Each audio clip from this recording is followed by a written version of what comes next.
And now a special presentation from Rochester First. Veterans Voices Honor Flight, Mission 92. Here's Adam Chodak.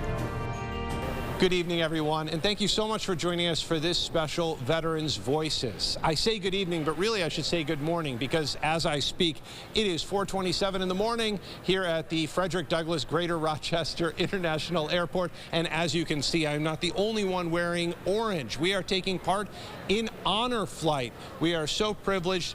I'm going to be traveling with them, as is Emily Burkhart, my colleague, and you are too.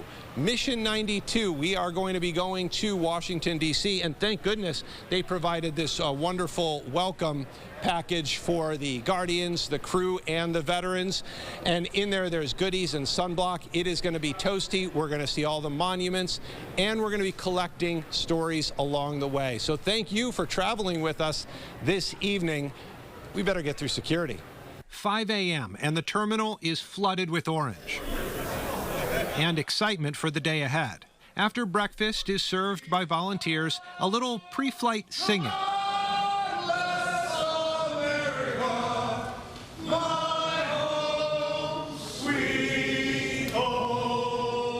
Minutes later, the 55 veterans, their guardians, and the Honor Flight crew start to board. Midway through the 45-minute flight to Baltimore, Mission 92's crew leader John Peckham gets on the intercom. Guardians, please make sure that you're grabbing a wheelchair on your way out. Their arrival was expected, evidenced first by a water cannon salute on the runway, then by this as they exited the plane. Recognition that won't stop the entire weekend. They even had a group called the Brownies waiting to shake their hand and escort them into the nation's capital. On the bus, the veterans opened letters addressed to them and written by local students. Bob Bush reads part of one for us. Dear Mr. Bush, thank you so much for service. My name is Piper Alexander. You protected the American dream for all of the generations after you. I cannot express my awe at your courage for your country. Your bravery is the foundation of our freedom, and your selfless service will continue to inspire me in generations to come. I hope you have a wonderful flight. I hope DC is lovely and that the weather is great. And thank you again for your service. As the buses slowed, the vets packed up their letters and prepared to set foot on the nation's capital. When Honor Flight started in Rochester, it was packed with World War II veterans. Nowadays, you're lucky to get one or two. That's mainly because most have already gone, but also because we're losing them quickly. That said, the first stop here at the World War II Memorial still meant a lot to the veterans who came on this trip, especially Lou Childs, whose dad served in the Navy and was in the Pacific, just like him. Did you do the Navy because of your dad? Probably, yeah. I would say, yeah. Making this the perfect first stop. Right now, I'm just overwhelmed with the grandeur of what I've seen, and we've only started. You know, we're gonna see some more stuff. Yeah. And I'm particularly interested in the Vietnam Memorial. As are most of the veterans on this trip, almost all having served during the Vietnam War, and many having lost someone close in the conflict. We head to that dark wall now. Author Tim O'Brien once wrote about the things they carried, the soldiers in Vietnam, what they carried into the jungle and what they carried home. Here, along the 493 feet and 6 inches of polished black granite, we see some of it, some of what they carried, things they could touch, and things they had hoped to touch again. Today, our local veterans inched past the names, looking for the one or two they've been carrying for many years. That we're going to be all right? Yeah, thank you so much. Thank you. Victor Montgomery III. I was 18 when I went in, 63 to 67. Was looking for his platoon leader, Robert Cochran. Kind of low-key guy. I was a little feistier. And so we got along really well. And he was squared away. Made the uniform. I was very proud. good memories from a place that produced few of them. It was very scary. It was a scary war. Even though we were all tough guys, there was a lot of fear going on. A lot of foxhole pricks coming to the Lord in the foxhole because we never ever saw anything like this in our lives. It was butchery. I'm looking at the wall. This is the butchery. 58,281 names, and Robert Cochran is one of them. I saw my buddy up there. And so that chokes me up a little bit right now because it was ugly. And you know how it was, 50 years or more ago? My goodness gracious. And we have this kind of an emotion. Emotion that many carry, but rarely show. So I love my Marines because we stepped up. We did what we were supposed to do, and we came home and got a reception that was not good at all with the protesters. And that's why I'm here today with our group of honor. And I'm very proud to be with these guys, 55 veterans. Veterans like John Roman. How do you describe it? It was hot. Who also carried a name to this wall of names. A friend of mine from back in the day, Dominic Kutya, who was a first lieutenant armor. And you found him? I did. Kind of sad, but at the same token, it kind of brings back some good memories we had together because I knew him since I was a teenager. On every honor flight, each veteran takes a guardian. John took his son, Brian. There's a lot of feeling involved with it because I can imagine what it feels like to go through this and have to look up, well, we didn't have to, but look up your friend's name, honoring him. So it's very honorable to be here with my father. Brian can imagine what it feels like because he himself spent 15 years on active duty. Have you lost friends? Yeah. But they don't have a wall for us yet. but yes, I have. Soon enough, hopefully. Yeah. That's when Brian politely ended the conversation because sometimes, as it is with those who fought in Vietnam, among all the things they carried, they just don't have the words. At this point, we're going to take a break for lunch. When we come back, something remarkable. We have 2 women veterans on this mission, and they're going to be honored in a very special way. That's ahead.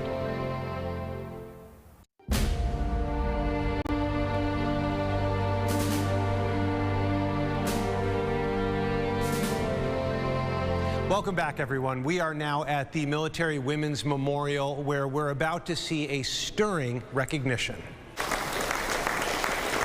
That applause greeted Kathleen Ryan and Nancy Smith as they took their place before the 53 other veterans of Mission 92. Welcome, ladies and gentlemen, to the Military Women's Memorial. We are about to make a presentation to 2 of your lady veterans. So welcome Honor Flight Rochester. With that, they were presented with their stories, printed up and read aloud. Nancy Smith, a Marine during the Cold War and Vietnam. On behalf of Military Women's Memorial and Honor Flight Rochester, here is your story. Thank you very much. Kathleen Ryan's story, well, she shared that with us after the ceremony. I debriefed Soviet refugees. A tactical field interrogator in Germany, Kathleen was someone not to be trifled with. Do you speak Russian then? Yeah, all day, every day. No, it was an intensive course at the Defense Language Institute in Monterey, California, where I happened to have been born when my father was a Chinese Mandarin student there. As you might imagine, holding this job as a woman in the mid-70s was not common. I know that the men that I served with respected me, but I also had to be twice as good as anyone else. And that's just how it is.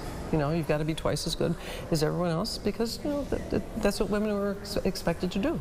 Eventually, Kathleen left the military, but the military did not leave her.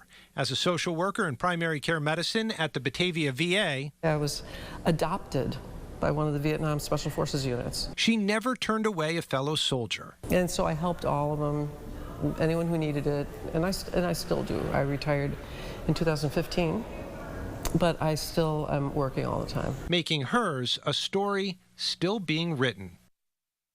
With the Military Women's Memorial situated at the entrance of Arlington National Cemetery, the drive to the Tomb of the Unknown Soldier was the shortest of the trip. There, Honor Flight Rochester was joined by other Honor Flight groups from around the country, all there to watch the changing of the guard.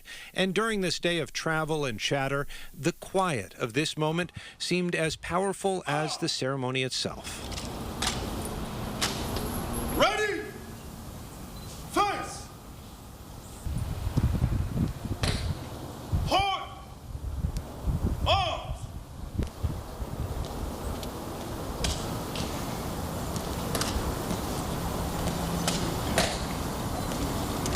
A half hour later, nearby steps provided the perfect spot for group shots. First, just the veterans. Then, vets and their guardians. And finally, the vets, the guardians, and the Honor Flight crew.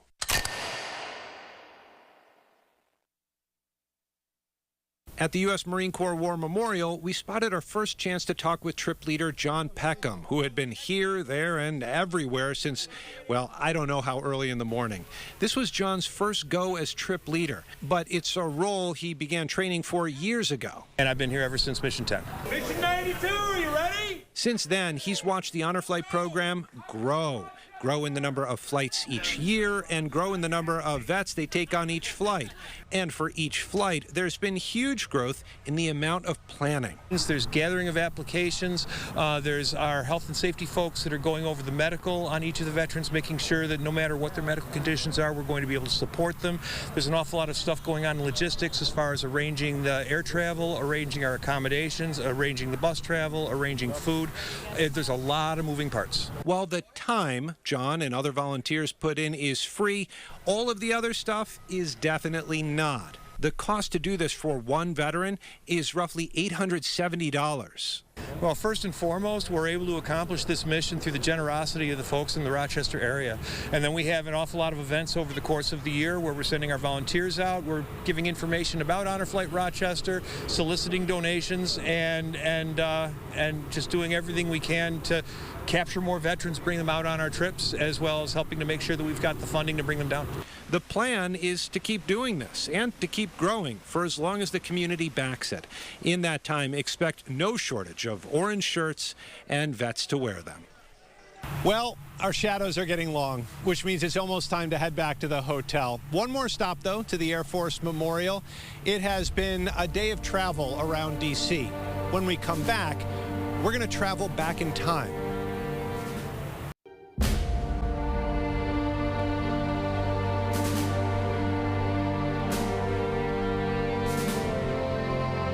Welcome back to the airport. We're about to fly back to Rochester. Mission 92 is about to come to a close. And as it happens, News 8 traveled along for Mission 1 in 2008.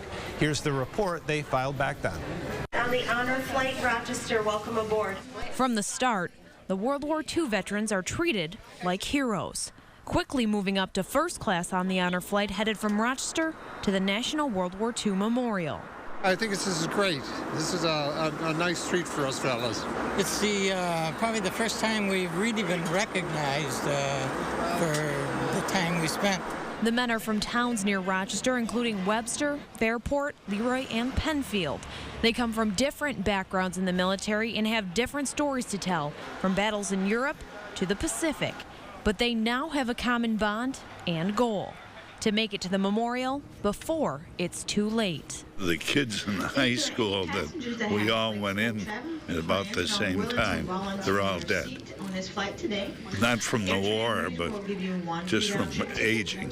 More than 1,000 veterans from the greatest generation die each day. By noon Saturday, our local veterans have made it, standing before the monument on the National Mall between the Lincoln Memorial and the Washington Monument.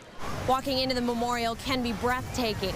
2 main arches, 56 granite pillars, and the Freedom Wall all make up the monument made in the name of the men who were visiting for the first time. I don't have words to express myself right now. I'm telling you, I'm so excited. Oh man, I've been looking forward to this forever. It's nicer than I thought it'd be. It's real nice. It's something we waited a long time for. Thank you for your services. Many of the men are greeted with thank yous from total strangers. And for the first time, they feel honored. It was worth what we've done, you know, to be treated this way finally. This gives me a feeling of I did something and I was recognized for it. For the first time in more than 60 years, they feel like the heroes they are.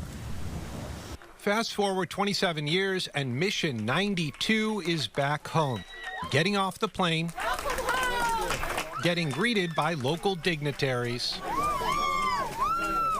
then gathering and getting 2 final messages from John Peckham. First, every veteran deserves this experience. Whether you were drafted or you enlisted, you raised your hand to the square. You put your life on hold. You went everywhere you were told to go. No matter what job you performed, no matter where you may have been stationed, everybody served an important role. Each of you has earned this weekend. Never forget that. The second message, get ready for what's to come. To all my veterans here today, you did not receive the proper homecoming, but all that changes today.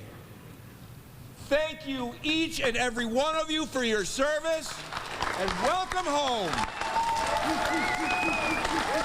With that, the group got out of Concourse A and into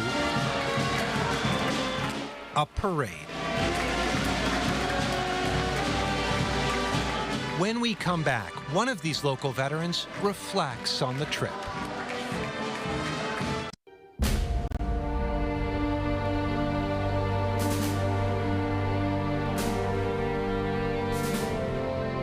Minutes after the procession, the vets and their guardians found themselves in a side room at the airport listening to an absolutely beautiful rendition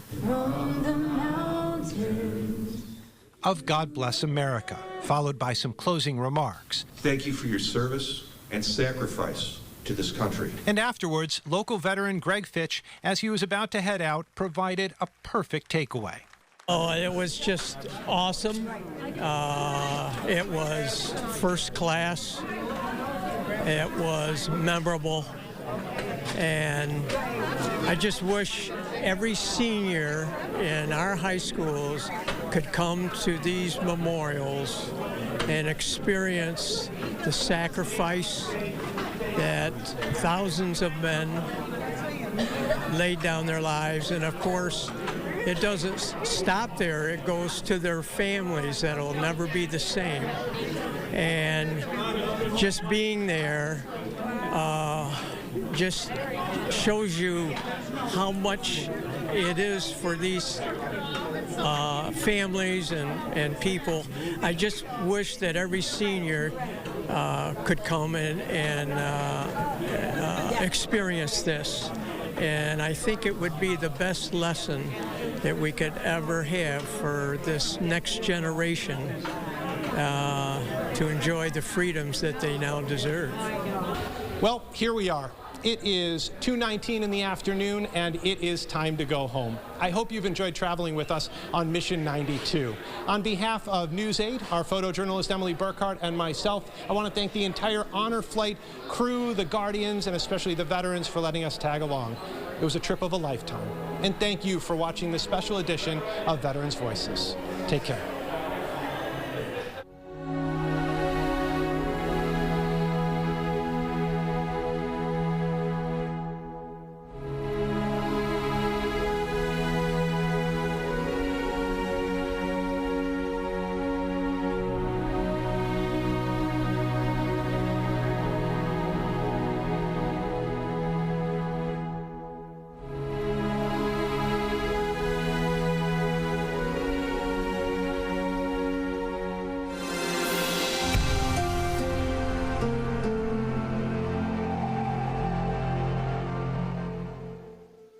Get the Rochester First streaming app today for everything you love from News 8 On Demand, plus exclusive shows you won't see anywhere else. Search ROC and download for free on Roku, Amazon Fire, and Apple TV.